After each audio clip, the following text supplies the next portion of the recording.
Good morning student. मैं ममता शर्मा आदर्श बाल निकेतन उच्च माध्यमिक विद्यालय में हिंदी अध्यापिका आप सभी बच्चों का हिंदी ऑनलाइन क्लास में हार्दिक स्वागत करती हूँ। स्टूडेंट, आज हम अपनी पाठ्य पुस्तक वसंत भाग 3 से पाठ 8 का अध्ययन करेंगे, जिसका नाम है यह सबसे कठिन समय नहीं है और जिसकी लेखिका जया जादवानी है। इस जो चैप्टर में हमें जया जादवी ने बताया है कि यह सबसे कठिन समय नहीं है, यानी व्यक्ति को अपने लक्ष्य प्राप्ति के लिए उत्साहित होना चाहिए, अपने पथ पर अग्रसर होना चाहिए, क्योंकि अगर हम अपने लक्ष्य की ओर अग्रसित होते हैं तो हमें कोई ना कोई संकट से उबार लेता है। उसमें कोई बाधा आती है, संकट आती है, तो कोई ना कोई हमारी मुसीबत में हमें साथ देता है और अपने लक्ष्य को बढ़ने में हमारा हौसला अफजाई करता है। तो इसी श्रृंखला में जो जया जादवानी है, यह सबसे कठिन समय नहीं है, इसमें हमें यह इस कविता के द्वारा प्रेरित करती है कि हमें अपने लक्ष्य की ओर बढ़ने के लिए हमेशा प्रयत्न करना चाहिए। अगर उसमें मुसीबत आती है, बाधा आती है, रुकावट आती है, तो कोई ना कोई व्यक्ति हमारा हाथ थामने के लिए तैयार रहता है। तो देखिए, नहीं, यह सबसे कठिन समय नहीं। अभी भी दबा है चिड़िया की चोंच में तिनका और वह उड़ने की तैयारी में है। अभी भी झरती हुई पत्ती थामने को बैठा है हाथ एक। कठिन यानी मुश्किल, मुश्किल समय उसको कहते हैं हम कठिन। झरती है यानी गिरती है, थामना यानी सहारा देना, किसी को सबल देना, सहारा देना। तो इसी में हमारी जो ये जया जादव की कविता है सबसे कठिन समय नहीं, इसमें मनुष्य को समझाते हुए कवित्री कहती है कि नहीं, यह सबसे कठिन समय नहीं है, कि यह सबसे कठिन समय नहीं है, अतः हमें निराश नहीं होना चाहिए। अभी भी दबा है चिड़िया की चोंच में तिनका और वह उड़ने की तैयारी में है। क्योंकि व्यक्ति अगर अपने लक्ष्य की ओर बढ़ता है और निराश हो जाता है तो वह क्या करता है, फिर वह अपने लक्ष्य को पा नहीं सकता। इसीलिए कवि जया जादवानी कह रही है कि हमें निराश नहीं होना चाहिए है, न ही अपने लक्ष्य की ओर बढ़ने के में संकोच करना चाहिए। क्योंकि अभी भी एक जो चिड़िया है वो अपने घोंसला बनाने के लिए अपनी चोंच में तिनका दबाकर उड़ने की तैयारी में है, अर्थात वह घोंसला बनाने की तैयारी में लगी है, क्योंकि उसे विश्वास है, क्योंकि उसका जीवन है वो रहेगा और वह अपने जो बारिश से या फिर कहे कि अपने सुरक्षा के लिए अपने जो करती है, अपना घोंसला बनाती है, उसे वह अपने जीवन में उसे आगे बढ़ेगी, वो अपने लक्ष्य को प्राप्त करेगी। इसीलिए वह घोंसला बनाने के लिए चोंच में तिनका दबाकर उड़ने की तैयारी में है। अभी भी झरती हुई पत्ती थामने को बैठा है एक हाथ, और उसे जीवन में उस चिड़िया को विश्वास है कि उसे अभी भी अभी भी झरती हुई पत्ती थामने को बैठा है हाथ एक हाथ, कि उसे जीवन में अभी भी विश्वास है कि इसी प्रकार पेड़ से गिरती हुई पत्ती को थामने को कोई हाथ तैयार है। अर्थात मुसीबत में घिरे व्यक्ति को कोई ना कोई सहारा देने के सामने आता है, उसे संकट से उबार लेता है। अभी भी हमारे संसार में ऐसे लोगों की कमी नहीं है जो दूसरों का सहयोग करते हैं। अतः तुम भी अपने लक्ष्य की ओर बढ़ो, तुम्हारे डगमगाने से तुम्हें कोई ना कोई सहारा देगा और तुम गिरते हुए थामने यानी गलत रास्ते पर जाने से रोकने के लिए कोई ना कोई तैयार बैठा है। अगर तुम इस पंक्तियों के माध्यम से जया जादवानी कह रही है कि अगर हम अपने लक्ष्य की ओर बढ़ रहे हैं और वो लक्ष्य अगर सही नहीं है, हम गलत रास्ते की ओर जा रहे हैं, तो अभी भी संसार में ऐसे लोगों की कमी नहीं है जो कि हम गलत रास्ते में जाने से हमें रोके और हमें सही रास्ता सुझाए। इसीलिए हमारा जो हमें लक्ष्य है, हमें उस लक्ष्य को प्राप्त करना चाहिए, और अगर हम उस लक्ष्य में हमारे कोई रुकावट आएगी तो कोई ना कोई व्यक्ति हमें सहारा देगा। नेक्स्ट है अपना, अभी भी भीड़ है स्टेशन पर, अभी भी एक रेलगाड़ी जाती है गंतव्य तक, जहां कोई कर रहा होगा प्रतीक्षा, अभी भी कहता है कोई किसी को, जल्दी आ जाओ कि अब सूरज डूबने का वक्त हो गया है। गंतव्य वह स्थान जहाँ पहुँचना हो। गंतव्य जैसे हम यहाँ से जयपुर जा रहे हैं तो अब वो अपना गंतव्य स्थान हो गया, यानी यहाँ पर हमारे जहाँ पहुँचने का स्थान है उसे कहते हैं गंतव्य। और प्रतीक्षा करना यानी किसी का इंतजार करना। फिर है वक्त यानी समय। तो इसमें हमें जया जादवानी कहती है कि मनुष्य को हमेशा आशावादी बनना चाहिए। वो मनुष्य को आशावादी बनने की सलाह देती हुई कहती है कि अभी भी रेलवे स्टेशन पर बहुत भीड़ है। अर्थात लोग क्या करते हैं, एक स्थान से दूसरे स्थान पर आ जा रहे हैं। व्यक्ति एक स्थान से दूसरे स्थान पर जाएगा तो वहाँ पर लोग इकट्ठे होंगे, वहाँ भीड़ हो जाएगी। तो लोग कह रहे हैं, कवित्री कहती कि अभी भी रेलवे स्टेशन पर बहुत भीड़ है, यानी लोगों को जहाँ पर पहुँचना है वो अपने गंतव्य स्थान के लिए रेलगाड़ी की प्रतीक्षा में खड़े हुए हैं।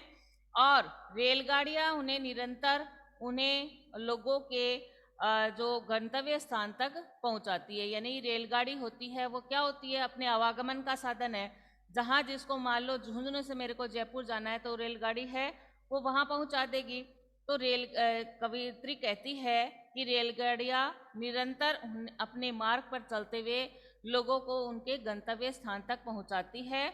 और वहाँ उनका कोई ना कोई प्रियजन है वो इंतज़ार कर रहा होगा। मान लो तुम लोग, जैसे तुम्हारा उदाहरण देके बताऊं कि तुम लोग हो अपने ननिहाल जाते हो तो वहाँ पर तुम्हारी नानी है, वो मामा है, वो सभी इंतज़ार कर रहे। तो इसी के माध्यम से कवित्री हमें कह रही है कि हम जहाँ पर जाते हैं हमारा कोई प्रियजन यानी हमें कोई चाहने वाला हमारा इंतज़ार कर रहा होता है। और शाम को सूरज डूबने का, ढलने का समय होते ही कोई अपने प्रियजन से मन ही मन कहता है कि जल्दी घर लौट आओ, क्योंकि सूरज डूबने का समय होता है। अगर हमें कोई चाहने वाला है, हमारा कोई हितैषी है, तो वो क्या चाहेगा कि जल्दी से जल्दी हम सूरज ढलने से पहले यानी रात होने से पहले हम अपने स्थान पर पहुंच जाए। क्योंकि जैसे जैसे रात्रि होती है चिंता, लोगों की चिंता बढ़ जाती है, क्योंकि रात्रि के समय है वो बहुत सारे अपराध होते हैं। तो कोई भी हमारा चाहने वाला होता है वो सोचता है कि हम है वो सूरज ढलने से पहले पहले अपने स्थान तक पहुंच जाए।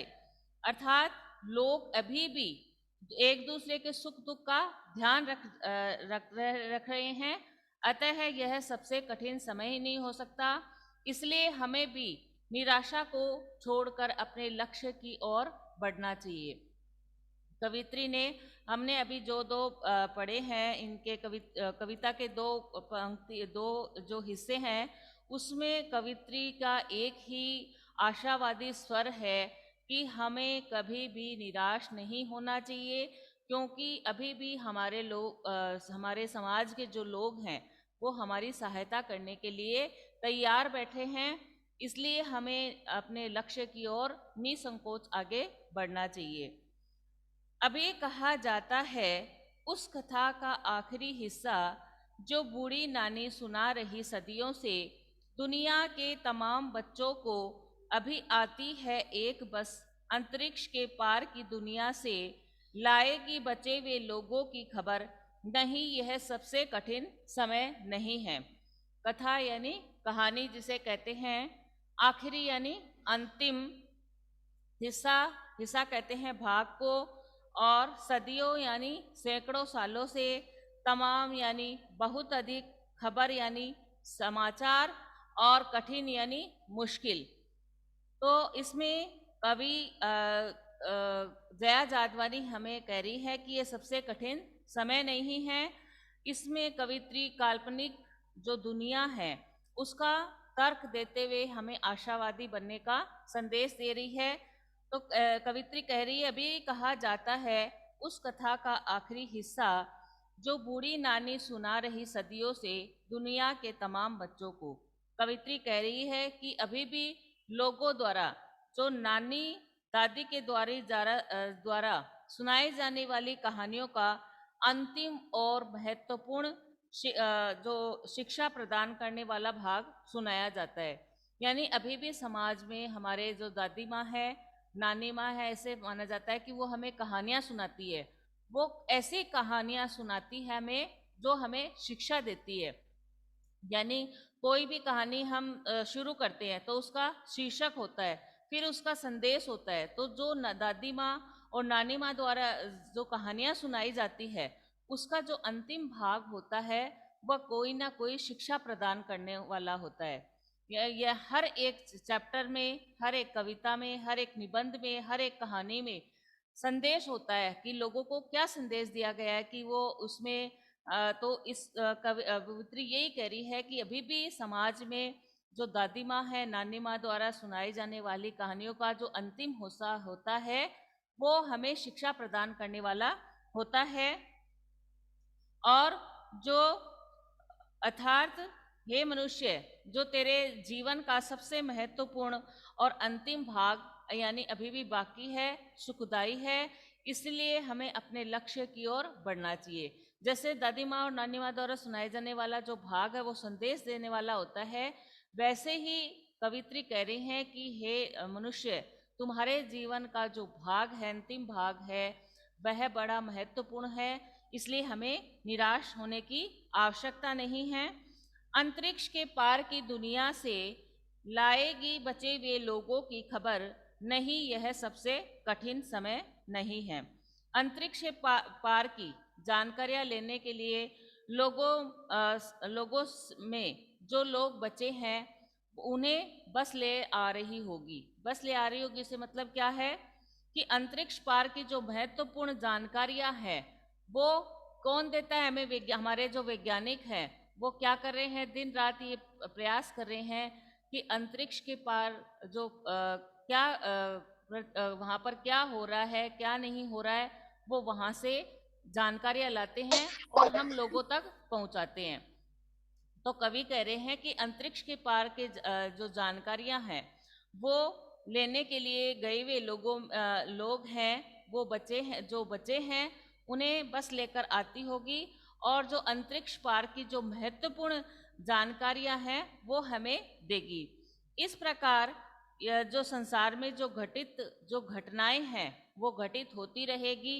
और अतः हे इन मनुष्य, तुम्हें कतई भी निराश नहीं होना चाहिए। नहीं, यह सबसे कठिन समय नहीं है। अतः मानव को, इंसान को, मनुष्य को कभी भी निराश नहीं होना चाहिए, अपने लक्ष्य की ओर बढ़ना चाहिए, क्योंकि यह सबसे कठिन समय नहीं है।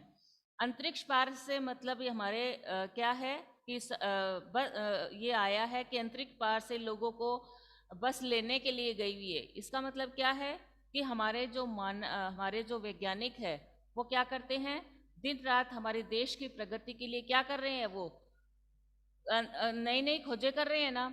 तो जैसे अंतरिक्ष में क्या हो रहा है, क्या नहीं हो रहा है, इसकी जानकारी हमें कौन देता है? वैज्ञानिक देते हैं। तो ऐसे तो है नहीं हमारे संसार के सारे लोग वैज्ञानिक है, कुछ चुनिंदा लोग हैं, वो लोग हैं वैज्ञानिक है। तो वो वहाँ पर जा रहे हैं और वहाँ पर जो जानकारियाँ होती है वो लेकर आते हैं, फिर हमारे संसार भर में वो जानकारियाँ हमें प्रदान करते हैं, जिससे हम भी शिक्षा ग्रहण करते हैं। तो इसके माध्यम से कवित्री हमें कह रही है कि हमें बिल्कुल भी निराश नहीं होना चाहिए। यह अभी सबसे कठिन समय नहीं है, क्योंकि आज भी समाज में ऐसे लोग बाकी हैं जो हमारी सहायता करने के लिए तैयार हैं। और अगर हम गलत रास्ते पर जा रहे हैं तो हमारा सही मार्गदर्शन करने के लिए तैयार है। इसीलिए व्यक्ति को बिल्कुल भी निराश नहीं होना चाहिए। इसमें जो बताया है जया जादवानी का एक जो प्रेरक बात है वो यही है कि व्यक्ति को कभी भी निराश नहीं होना चाहिए। अब इसके क्वेश्चन आंसर देखिए। यह कठिन समय नहीं है, यह बताने के लिए कविता में कौन कौन से तर्क है वो प्रस्तुत किए गए हैं, स्पष्ट कीजिए। कि यह सबसे कठिन समय नहीं है, यह बताने के लिए कविता में कौन कौन से तर्क प्रस्तुत किए गए हैं। तो एक तो बताया है मैं कि अभी भी चिड़िया है वो अपनी चोंच में तिनका दबाकर उड़ने की तैयारी में है, क्योंकि वह अपने नीड का यानी घोंसले का निर्माण करना जा रही है।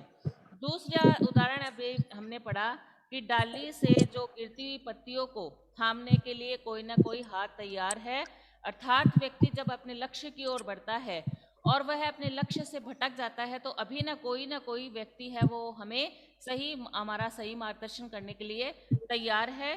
तो हमारे जो सबसे कठिन समय नहीं है, इसमें बताने के लिए हमें निम्नलिखित तर्क प्रस्तुत किए गए हैं। एक हमें रेलगाड़ी का भी उदाहरण दिया गया है कि रेलगाड़ी है वो अभी भी गंतव्य अर्थात पहुंचाने वाले को एक स्थान से दूसरे स्थान पर लेके जाती है। और एक उदाहरण आया कि अभी भी हमारे घर में हमारा कोई प्रियजन है, कोई चाहने वाला है। माइक किसने ऑन कर रखा है? बंद करिए। ऋषिकेश से सारे अपना माइक बंद करिए।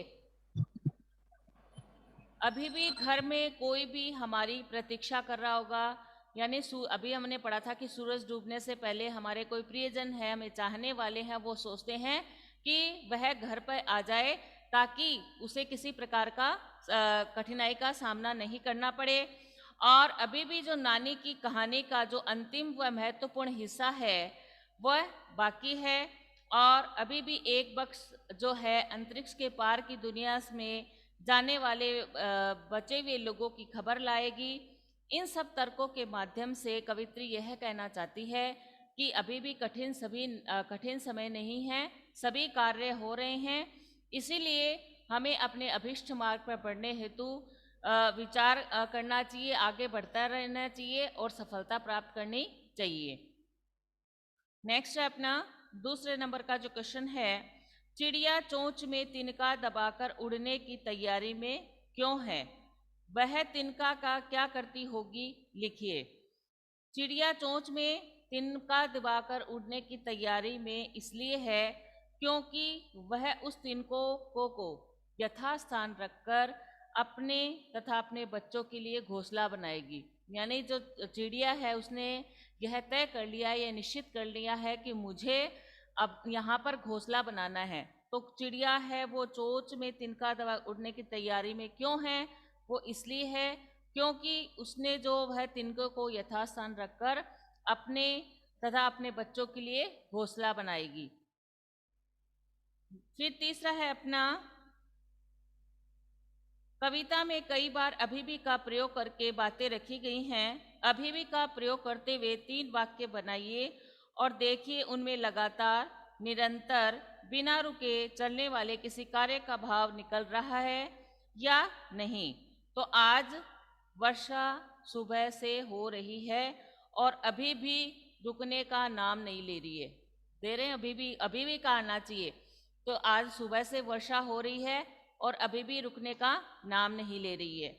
और यह भवन का निर्माण कार्य है वो अभी भी चल रहा है कि इस भवन का निर्माण या फला बिल्डिंग का जो निर्माण है वो अभी भी चल रहा है, यानी बहुत दिनों से चल रहा है और अभी भी चल रहा है। और मैं इस डॉक्टर की दवा 1 माह से खा रहा हूँ पर अभी भी मैं पूरी तरह से ठीक नहीं हुआ हूँ कि मैं पिछले 1 महीने से इस डॉक्टर की दवा है वो खा रहा हूँ लेकिन मैं अभी भी ठीक नहीं हुआ हूँ। नेक्स्ट है अपना, नहीं और अभी भी को एक साथ प्रयोग करके 3 वाक्य लिखिए और देखिए नहीं अभी भी के पीछे कौन कौन से भाव छिपे हो सकते हैं। नहीं ऐसे लिख सकते हैं हम इसको, नहीं अभी भी मेरी परीक्षा की तैयारी कम है। और अभी भी यानी परिश्रम का भाव है कि वो ऐसे कह रहे हैं कि अभी भी का भाव होना चाहिए कि नहीं अभी भी मेरे परीक्षा की तैयारी नहीं है, यानी अभी मुझे और तैयारी करनी है, मेरी पूरी तैयारी नहीं हुई है। दूसरा है कि नहीं अभी भी बस आने में देरी है। तो यहाँ पर क्या हो गया? प्रतीक्षा का भाव हो गया कि नहीं अभी तो बस आने की देरी है, यानी प्रतीक्षा करनी पड़ेगी तब बस आएगी। फिर है नहीं अभी भी उद्घाटन हेतु मुख्य अतिथि आ सकते हैं। तो इसमें क्या है? आशा का भाव है कि नहीं हो सकता है कि उद्घाटन करने के लिए जिस मंत्री को बुलाया हो या जिस नेता को बुलाया हो वो आ सकते हैं। तो यहाँ पर किसका भाव हो गया? आशा का भाव हो गया।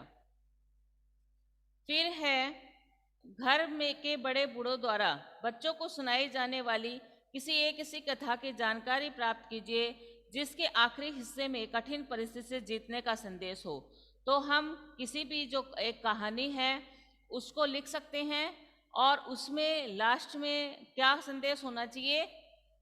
क्या संदेश होना चाहिए? जिसमें आखिरी हिस्से में कठिन परिस्थिति से जीतने का संदेश हो, कि उसने ऐसे ऐसे परिस्थितियों से मुकाबला किया और बाद में उन्होंने क्या किया, उसमें जीत प्राप्त की। ऐसी कोई कहानी हमें लिखनी है। फिर है, आप जब भी घर से स्कूल जाते हैं कोई आपकी प्रतीक्षा कर रहा होता है। सूरज डूबने का समय भी आपको खेल के मैदान से घर लौट चलने की सूचना देता है कि घर में कोई आपकी प्रतीक्षा कर रहा है। प्रतीक्षा करने वाले व्यक्ति के बारे में आप क्या सोचते हैं? अपने विचार लिखिए। तो प्रतीक्षा करने वाला व्यक्ति को कोई अपना कोई प्रियजन हो सकता है, अपना स्वजन हो सकता है, अपना कोई चाहने वाला हो सकता है, और कोई प्रतीक्षा नहीं करता। या तो हमारे जो पेरेंट्स हैं वो, या हमारे ननिहाल पक्ष के, या हमारा कोई अच्छा चाहने वाले हैं, वो हमारी प्रतीक्षा कर रहे होते हैं। इसीलिए हमारे उसके मन में हमेशा क्या रहता है? अपनत्व का और प्यार का भाव रहता है। जब हम विद्यालय से घर जाते हैं या शाम को खेल के मैदान में डूबता हुआ जो सूरज है हमें यह संदेश देता है कि हमें घर जाना चाहिए, क्योंकि घर में हमारे जो पेरेंट्स हैं, हमारे माता पिता हैं, वो हमारा इंतज़ार कर रहे होते हैं। अगर हम समय से घर नहीं पहुंचेंगे तो वो क्या हो जाएंगे? उनमें चिंता हो जाएगी। जैसे आप विद्यालय आते हो और विद्यालय का टाइम आपका मान लो 2 बजे का है, 3 बजे का, एक निश्चित टाइम होने के बाद जब आप घर नहीं पहुंचते हो तो आपके पेरेंट्स हैं वो चिंतित हो जाते हैं। तो ये कह रहा है कि जो आपकी माँ है, आपके पेरेंट्स है, वो आपके जो पहुंचने का स्थान है उस समय प्रतीक्षा कर रही होती है। और क्यों कर रही होती है? क्योंकि घर में वही होते हैं जो सबसे आपसे अधिक स्नेह है और प्यार करते हैं। और उनका जो प्रेम होता है, आपके स्वजन का, आपके प्रियजन का, आपके पेरेंट्स का, वो आपके प्रति जो प्रेम है वो निस्वार्थ होता है। उनमें कोई स्वार्थ तो नहीं होता ना, कि नहीं अंकित आएगा तो मुझे खाना बना कर देगा या मेरे को ऐसे घर में हेल्प कराएगा, ऐसे नहीं होता ना। उनका ऐसे होता है, अपने बच्चे से निस्वार्थ प्रेम है, इसलिए वो अंकित का इंतजार करते हैं। तो कवित्री यही कह रहे हैं कि जिसका जिसमें सबसे ज़्यादा स्नेह होता है वो निस्वार्थ प्रेम करते हैं। इसलिए हमारे जो स्वजन है, हमारे प्रियजन हैं, वो उनमें किसी भी प्रकार का कोई स्वार्थ का कोई भी भाव नहीं रहता है। तो स्टूडेंट, आज हमारा जो चैप्टर है सबसे कठिन समय नहीं है, यह कंप्लीट हो गया है। इसके क्वेश्चन आंसर भी हमने कर लिए हैं, मैंने बता दी हैं। इसमें आपको कोई दिक्कत हो तो आपको पूछ सकते हैं। किसी को कुछ पूछना है क्या बेटा? किसी को कुछ पूछना है? मैडम आप चैप्टर 7 का पीडीएफ सेट कर देना आज। मैम ओके बेटा। हाँ, यस बेटा। मैडम हाँ, चैप्टर 4 एंड चैप्टर 6 के जो प्रश्न व्याख्या है वो कब तक सेंड करेंगे आप? मैं कर दूंगी बेटा। आप है ना भी जो सेंड करो वो कर लो पहले, ठीक है ना? Okay ma'am. हाँ, ठीक है बेटा। Have a nice day.